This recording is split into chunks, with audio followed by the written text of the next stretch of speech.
Good morning and welcome back to Reading Wikis for You, where we read the wiki articles for you. And today we're going to be reading about Rogal Dorn, the Primarch of the Imperial Fist Space Marine Legion from the Warhammer 40,000 fictional universe.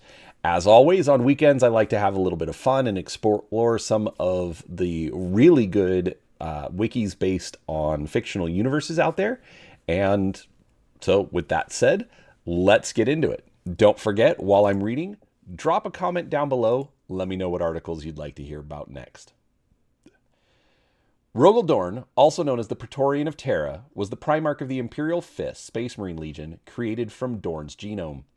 He was one of the 20 Primarchs created by the Emperor in the earliest days of the Imperium, just after the end of the Age of Strife.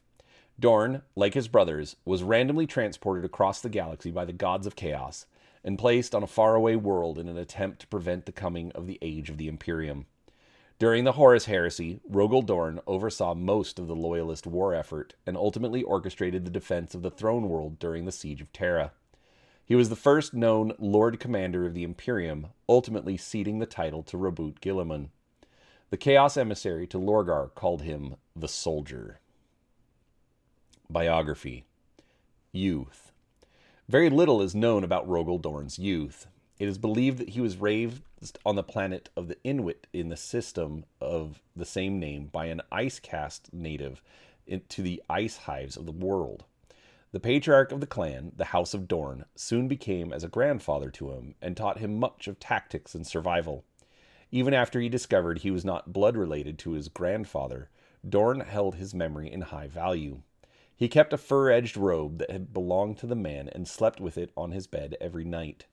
Eventually, Rogal Dorn became the leader not only of his caste, but of the whole world, and then the surrounding region of space, ruling the Inuit cluster as Emperor of the House of Dorn. Intrigued by the enormous station known as the Phalanx orbiting Inuit, Dorn spent many years reactivating the vessel. 40 years after his grandfather's death, the Great Crusade reached the ice hives of Inuit. Dorn greeted the Emperor at the helm of his enormous phalanx, the seventh Primarch to be found. The Emperor welcomed Dorn and returned the phalanx to his care, transforming it into the mobile fortress monastery of the Imperial Fist, which was also turned over by the Emperor to be led by Dorn, since all of its Astartes were Primarch's gene-forged sons. Commonly dressed in armor of burnished copper and gold, Dorn also wore a red velvet cloak and unfurled eagle wing motif. It was heavily present on most parts of his gear, most notably on a decorative section of his armor that rose above his shoulders. He had a stern and naturally unsmiling face, topped with an unruly shock of short, bone-white hair. Great Crusade.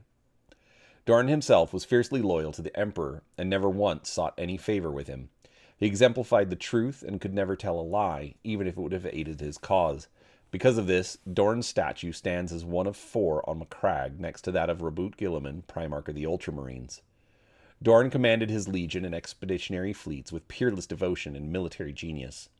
It was said that he possessed perhaps the finest military mind of the Primarchs, as ordered and disciplined as Roboute Guilliman's, and as courageous as Lionel Johnson's, but still inclined to the flashes of zeal and inspiration which marked the successes of Leman Russ and Jagatai Khan. Indeed, the War Master has said that he esteemed Dorn and the Imperial Fist so highly that he reckoned if the Fists, noted masters of defense, were to hold a fortress against him and his Luna Wolves, the resultant conflict would result in a never-ending stalemate.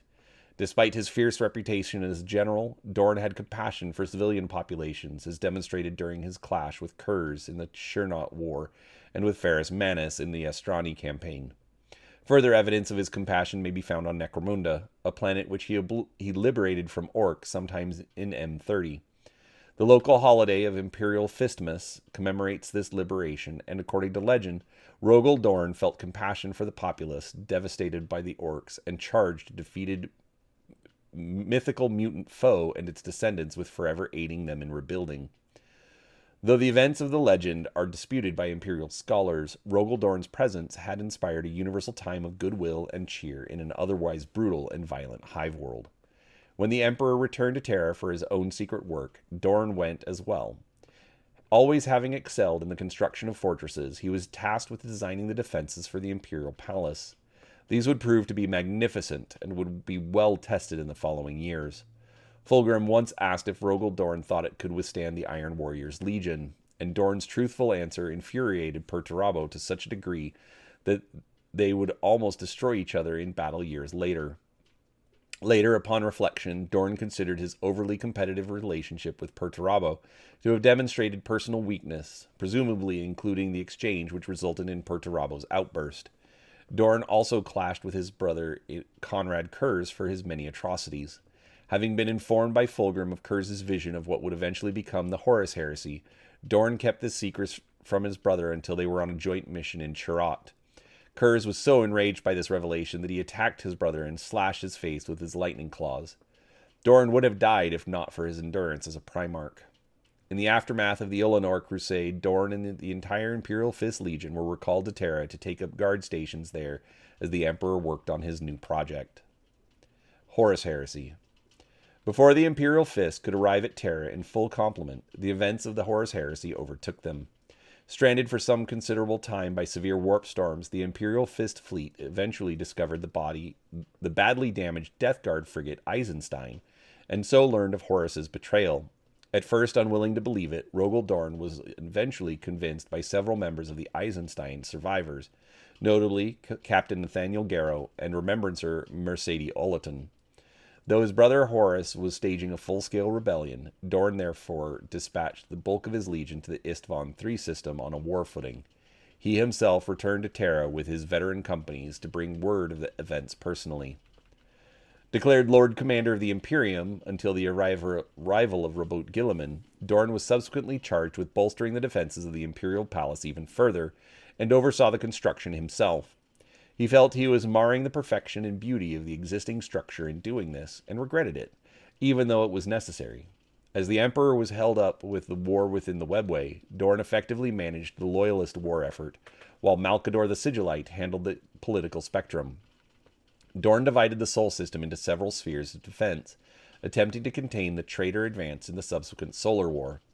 During the Battle of Pluto, Dorn seemingly killed Alpharius, Primarch of the Alpha Legion, but lost his trusted Huskarl's commander, Archimus, in the process. Later, Dorn appeared to greet Vulcan when the Salamander's Primarch emerged from the Webway. Vulcan sensed that Dorn was mentally and physically exhausted from his duties and the constant bad news, and embraced his brother. Dorn next held a war council with Leman Russ, Jagatai Khan, Sanguinius, and Malkador the Sigillite, during which he revealed that the Ruin Storm was weakening, and intended to exploit this by mustering his forces at the Beta Garmin system until Guilliman and Lionel Johnson could arrive to crush Horus from the rear. The Khan and Russ both disagreed with Dorn's actions, and as Russ left Terra with his legion to confront Horus directly, Rogal pleaded with him to stay. Siege of Terra. In 014 M31, Horus finally struck at the Sol system and brought about the final phase of the Solar War. Dorn, by this point, had conceded a 5-tiered defensive layer based around buying as much time as possible in order to stall for Guilliman's arrival. Commanding from the Bob Bastion was his primary human staff during the initial phase of the battle. As Luna and Mars came under direct attack, Dorn finally decided to unleash the Phalanx into the battle and moved aboard the battle station. However, as they were departing Terra's orbit for the battle, Garviel Loken brought Remembrancer Mercedes Olaton aboard the station with urgent news. Dorn, having been given the initial news of Horus's treachery from Olaton years prior, trusted her judgment when Loken finally informed him that Olaton had to speak with the Primarch. However, this was a trap by Chaos, and Olaton was revealed to have been unknowingly corrupted by Malagurst years prior. The demon Samus manifested directly aboard the Phalanx, bringing with him hordes of demonic creatures. Dorn and the Imperial Fists aboard the Phalanx fought a desperate battle, with the Primarch even engaging Samus in direct combat and slaying the creature. However, Samus was continually reborn by possessing the bodies of the fallen, and Dorn was ready to order the self-destruction of the Phalanx until Olaton committed suicide, closing the portal from which the demons manifested. With the Sol system falling around him due to Horus's attacks, Dorn ordered that Admiral Niora Sukhasan take the Phalanx to the outer reaches of the system while he returned to Terra to command the defenses of the world for Horus's coming attack. During the final battle on Terra's surface, Dorn was charged with the overall command of the defenses of the Imperial Palace, personally commanding the effort from the Bob Bastion and later the Sky Fortress.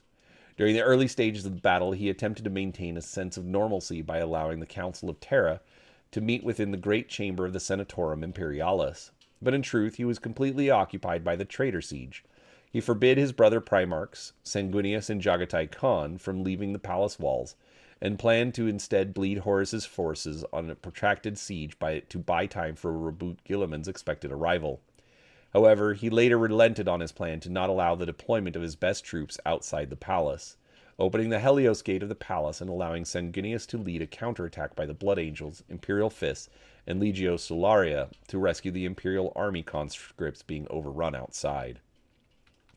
During the battle for Terra's Lion's Gate spaceport, Dorn put Fafnir Ran in charge of the defenses, but was later forced to send in Sigismund to lead in reinforcements. During this period, Dorn confronted Euphrates Keeler over her proto-imperial cult, but the future saint refused to back down and insisted she would aid the defense of Terra through faith. She desired to send Sigismund on a crusade to slay Abaddon, something which infuriated Dorn. Later, as Sigismund faced death at the hands of Karn and traitors were overrunning the spaceport, Dorn took to the field himself to allow time for the Loyalists to withdraw.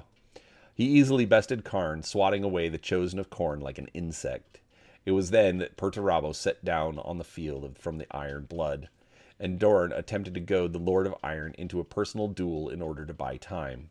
However, Perturabo refused to be baited by Dorn's taunts, promising to only slay his brother after Terra's defenses had been subdued.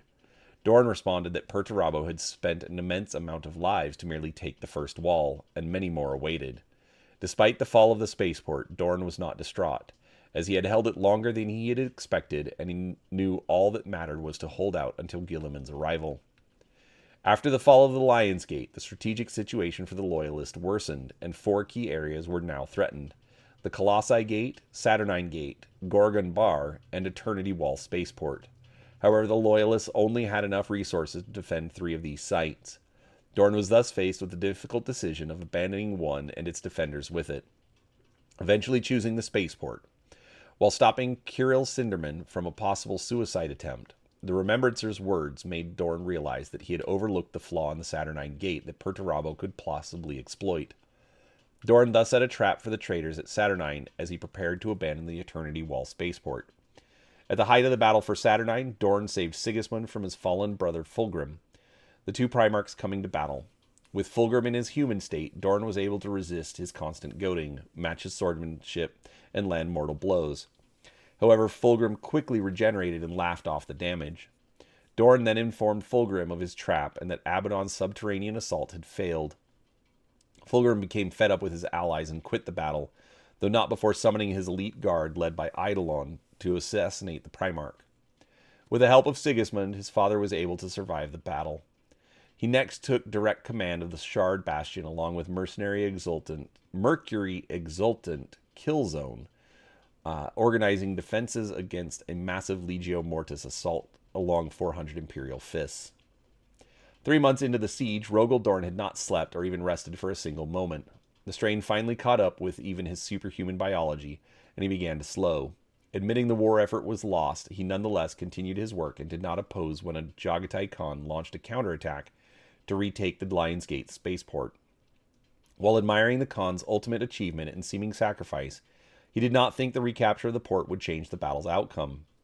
With Loyalist positions collapsing across the inner palace, Dorn soon found his own Bob Bastion under siege by traitor forces and fought alongside Sigismund and Fafnir Ran. Mere hours after Sanguinius' stand at the Eternity Gate, the Bob Bastion fell to a massive assault led by the Sons of Horus. Dorn was forced to conduct a chaotic retreat back to the Sanctum Imperialis, while many of his staff and sons were slain.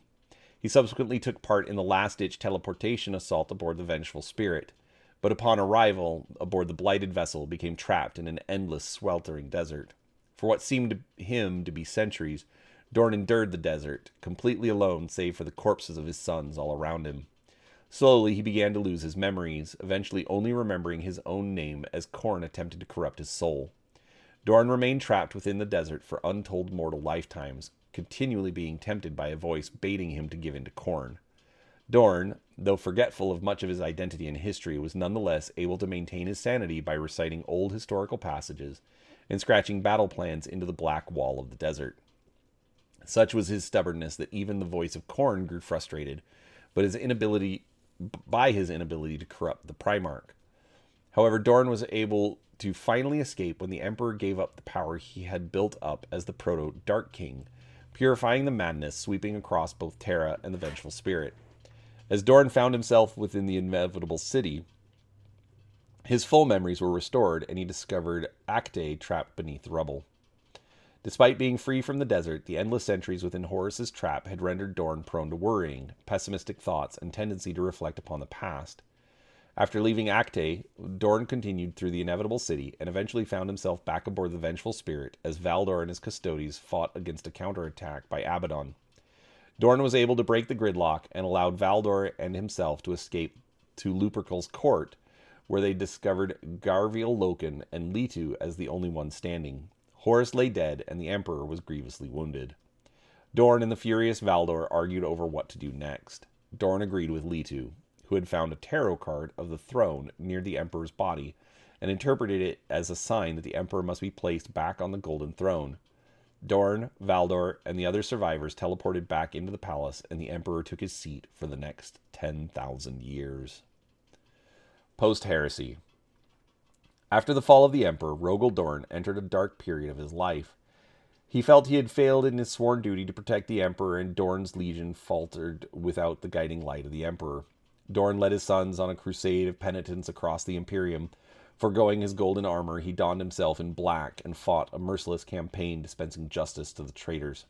Though absent from the high councils held on Terra, Dorn answered Robut Guilliman's summons when the latter had announced the adoption of the Codex Astartes, turning legions into smaller chapters. Dorn was initially outraged at this proposal, feeling that the Imperium blamed him, and rightly so, he thought, for the fall of his brother Marines. But realizing what damage another internal conflict could do to the fragile peace of the Imperium, Dorn agreed. Some controversy exists about the next event in Rogal Dorn's life. What is clear is that the Imperial Fist could not be as easily divided into chapters as, for example, the Ultramarines could. The total commitment to the Legion was bred into each Marine, and many didn't wish to form their own chapters. Dorn found the answer to this problem in meditation through self-inflicted pain using a device known as the Pain Glove. While under the influence of the device, Dorn had a vision of the Emperor. The pain-induced vision revealed that his legion had to be redeemed, and that the way to salvation was through pain and self-sacrifice. The collective pain needed to cleanse the chapter was decided by Dorn to be an Iron Warrior's fortress, the Iron Cage. Perturabo had built the massive fortifications to mock the Imperial fists, and Dorn led his most diehard followers in a siege that would last for several weeks. Followers of the Iron Warriors claimed that the Imperial fists suffered a crushing defeat, and that Dorn and his legion would have been wiped out if Perturabo hadn't prolonged Dorn's suffering so long that the Ultramarines managed to intervene. Imperial records indicate otherwise. The Imperial fists had always been masters of siegecraft, and even unprepared and at a disadvantage, they fought like lions. Dorn stood as a giant in their midst, his mind clear with purpose after years of doubt and guilt. The Iron Warriors would have had to sacrifice their lives in Primarch to destroy the Imperial fists, a price they weren't ready to pay. The arrival of the Ultramarines cut the conflict short, and the Iron Warriors fled for the Eye of Terror. The Imperial fists had suffered staggering losses, but they had proved their loyalty to the Emperor and cleansed themselves of earlier failures. What remained of the Legion was divided into 3 chapters. The most zealous Marines formed the Black Templars, the more rational and newly recruited Marines the Crimson Fists, and the ones most devoted to their Primarch and Legion remained the Imperial Fists. Rogal Dorn spent the next 20 years rebuilding and reforming his chapter according to the standards of the Index Astartes. There were other chapters, like the Soul Drinkers, for instance, though it is unclear when they came into existence. Rogal Dorn is missing and presumed dead after attacking a Chaos fleet with a vastly outnumbered force. Seeing the importance of attacking the enemy fleet while they were still preparing, he relied on hit-and-run attacks until his reinforcements could arrive. Dorn went missing on board the despoiler-class battleship Sword of Sacrilege after leading a desperate attack on its bridge. Different sources have stated that Dorn's whole body was recovered, and his skeleton is now kept embedded in clear amber except for his hands. That unstated remains were recovered, respectively, that only one of his fists was found, but they agree that his hand is kept in stasis as the chapter's most holy relic. Dorn's skeletal fist is kept within the shrine, the bones intricately engraved with the heraldry of all the chapter's previous masters. Only the chapter master has the right to engrave his name upon the bones. Each bone corresponds to former commanders. Left hand, the first metacarpal, Lords Bronwyn Abermont, Maximus Thane, Calman Flodensborg, the first phalanx of the thumb, Ambrosian Spactor, etc. Despite being considered dead by the Imperium at large, and according to one sources having his whole skeleton displayed on board the phalanx, some see Dorn's status as unclear. During the War of the Beast, the rediscovered Primarch Vulcan stated to Kurland that he would speak well of the Imperial fist to Rogal Dorn. Conrad Kurz, however, remained convinced of Dorn's death, and that he was torn to pieces by the enemy. This fate was foreseen by the Night Haunter when the two brothers met on Nostramo, and was confirmed many years later when Kurz reflected on his past while waiting to be executed by Emshen.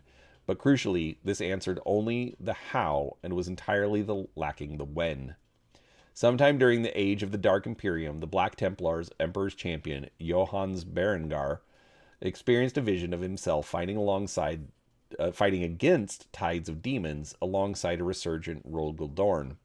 The vision ends with the two about to face Fulgrim, and following this prophecy, the Black Templars engaged the Emperor's children on the world of Crucible. War gear. Rogal Dorn's primary weapon was the massive chainsword known as Storm's Teeth, said to have been constructed on Inwit before the coming of the Emperor. For long-range combat, he was equipped with the ornate Bolter Voice of Terra. This firearm was given to him as a gift by the Adeptus Custodes to honor his appointment as Defender of Terra.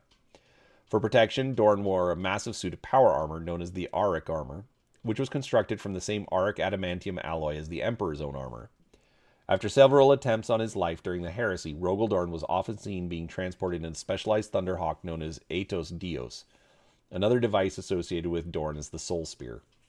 Later on in his career, Rogal Dorn took up the Pain Glove as an act of atonement. Trivia.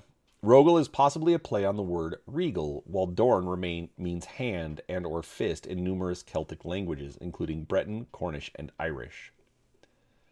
Conflicting sources. Rogal Dorn can be presumed to have survived to at least 100 years after Second Founding in 021 M31. While conversing with Chaplain Segas on Sotha, Oberdie refers to the Second Founding as having occurred at least 100 years ago, and that Robo Guilliman was already wounded by Fulgrim at that point. Segas in turn refers to Dorn as alive and in command in the present tense, having already petitioned the High Lords to approve the upcoming Third Founding 40 years prior to their conversation. Thus, presuming Segas was not misinformed due to delayed information, this puts one of the last dates he is presumed to be alive as at least 121 M31, approximately 600 years prior to the First Black Crusade, in 781 M31. In Space Marine, the novel, it is stated that the Imperial Fist have Rogal Dorn's whole skeleton aboard the phalanx. In the Index Astartes II, Dorn's death is said to have taken place soon after the disappearance of his brother, Corvus Corax. This account details that during a Black Crusade, which one is not stated, a call for aid was sent to the Imperial Fists. Allegedly, the Imperial Navy had failed to discover until too late a Chaos Fleet amassing at the Pelenos Belt, massing to launch an attack on the Cadian Gate. With most of the chapter being deployed to shadow Craftworld Ulthwé, Rogal Dorn could only muster 3 companies of Imperial Fists and Marines. He personally led an attack on the fleet, ramming a ship under his command into the despoiler-class battleship Chaos Ship, Sword of Sacrilege, where he would make his final stand. Only after his demise did Craftworld Ulthwé seemingly vanish, freeing the remaining chapter and the Phalanx arrive to fully defeat the Chaos Fleet, having discovered that the original message was a ruse and that the Black Crusade was not attacking Cadia. The Imperial Fist boarded the Sword of Sacrilege before it could flee and recovered what remained of Rogal Dorn. His engraved skeletal hand continues to be maintained in stasis, their holiest icon. However, according to Battlefleet Gothic, the despoiler-class ship wasn't designed until mid-M36, having originally been an Imperial warship class that fell to chaos. Whether this is an oversight on the class of warship, or if Dorn did indeed lead the Imperial Fist for several millennia, is unclear. Furthermore, prior to the 13th Black Crusade, only the First Black Crusade was known to make a dedicated assault on Cadia, making it possible that the event took place in other Black Crusades beside the first, though ostensibly not the 13th. It is possible that, like Vulcan, Rogal Dorn remained in hiding and only appeared again when he believed the hour was needed. Also, in Codex Space Marine 8th Edition and Codex Space Marine 8th Edition 2nd Codex, it is stated that the Imperial Fist defeated the Chaos Fleet, and in the following search, a single fist was the only trace found of the Primarch. At no point in M32 during the War of the Beast is Rogal Dorn spoken of by the Imperial Fists as though he were alive and in command of the Imperial Fists. However, during that war, Vulcan commended Courland that his actions honored Rogal Dorn and that he will tell him so. It is therefore possible that Rogal Dorn did indeed vanish from the Imperial public light shortly after Corax and the Great Scouring, but that, like Vulcan, he remained alive and in hiding and only surfacing to lead the attack on the unspecified Black Crusade. All right, there is Rogal Dorn, Primarch of the Imperial Fists.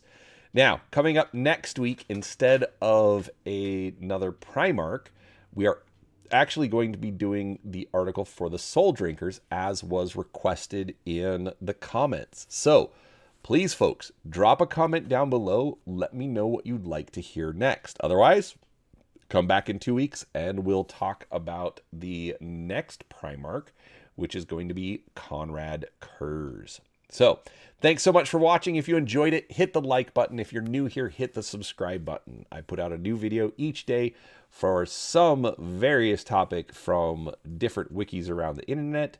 But regardless, thanks for watching, and we'll talk to you next time.